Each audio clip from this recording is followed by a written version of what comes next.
सूरज की पहली किरण के साथ हिमालय की दूधिया सफेद चोटियों के बीचों बीच महेश ठंडी हवाओं को चीरता हुआ एक गेट के भीतर जैसे ही दाखिल हुआ, उसके दोस्त ऋषभ ने उसे रोक लिया।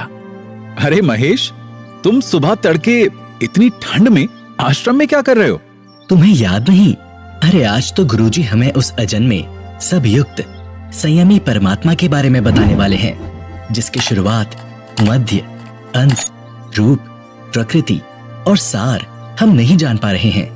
अजन्मा, सब युक्त? ऐसा कौन है इस धरती पर महेश? ओफो ऋषभ, तुम गुरुजी का पिछला अध्याय भूल गए हो, जो संसार की रचना करता है, संरक्षण के समय जो पुरुष के रूप में होता है और जो रुद्र रूप में दुनिया को निगल जाता है, वो पूरे ब्रह्मांड को एक अंतहीन रूप में रखता है। कुछ याद आया? ओम नमः शिवाय। तो क्या आज हम शिव पुराण के बारे में जानेंगे? अब जाकर तुम्हें याद आया। चलो। गुरुकुल की एक कक्षा के भीतर बैठकर महेश और ऋषभ दोनों शिव साधना में लग गए। थोड़ी ही देर में वे स्वयं शिव को उनके शांत स्वभाव में, अपने मन में और आंखों के ठीक सामने देख सकते थे। महेश, ऋषभ, तुम अब आंखें खोल सकते हो। मुझे तुम्हें साधना में फोकस्ड देखकर बहुत खुशी हुई। शिव ही शांति और शक्ति दोनों के मार्ग हमें प्रदान करते हैं। वे ज्ञान के महासागर हैं और इस सृष्टि का संचालन भी वही करते हैं। तो चलो आज से हम उन्हीं की पावन गाथा सुनते हैं। गुरुजी, शुरू करने से पहले मेरे मन में कुछ सवाल थे। आपकी आज्ञा हो तो क्या मैं पूछ सकता हूँ? बिल्कुल, निसंकोच होकर पूछो महेश। हिंदू भक्तों का मानना है कि भगवान शिव अमर हैं और भगवान निराकार हैं। तो गुरुजी, उनकी आयु कितनी है? तुम्हें ताज्जुब होगा महेश, लेकिन इसका भी जवाब हमारे ग्रंथों में है। गणित जरा सा मुश्किल है, तो ध्यान से सुनना। ब्रह्मा की आयु 7 करोड़ 20 लाख चतुर्युग या 1 चौखरी 4 युगों से बनी है। भगवान विष्णु की आयु भगवान ब्रह्मा से 7 गुना है और भगवान शिव की आयु भगवान विष्णु की 7 गुना है। अरे बाप रे, ये गिनते गिनते तो खुद आर्यभट्ट भी चकरा जाएंगे। गुरुजी, अब मेरा एक सवाल है, क्या शिव, शंकर, महेश और रुद्र एक ही हैं? शिव ने कहा, मैं ही निर्माता, संरक्षक और विध्वंसक हूं। मेरे पास ये तीनों गुण हैं। सृजन यानी क्रिएशन, संरक्षण यानी प्रोटेक्शन और प्रलय यानी डिस्ट्रक्शन के अनुसार शिव, ब्रह्मा, विष्णु और रुद्र का रूप धारण करते हैं और इन 3 गुणों में विभाजित हैं।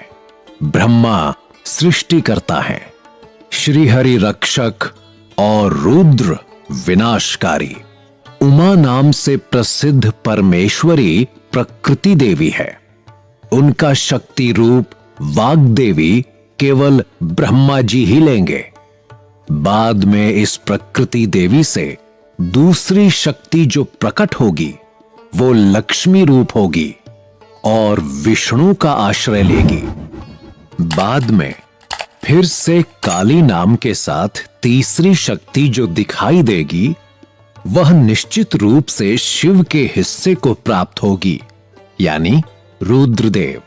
पवित्र शिव पुराण के वर्णनों से यह सिद्ध होता है कि शिव, शंकर, महेश और रुद्र एक हैं।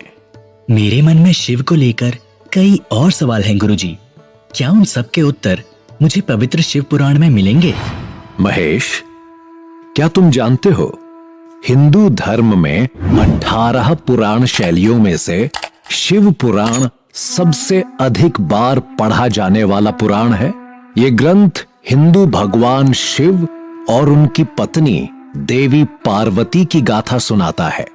ये तो हम सब जानते ही हैं कि भगवान शिव हिंदू धर्म में सबसे अधिक पूजे जाने वाले भगवानों में से एक हैं।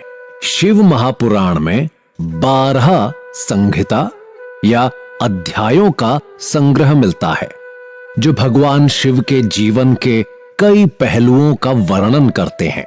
करोड़ों लोग इसे अपने जीवन का सार भी मानते हैं और इसमें अपने प्रश्नों के उत्तर ढूंढ लेते हैं। 12 संहिता?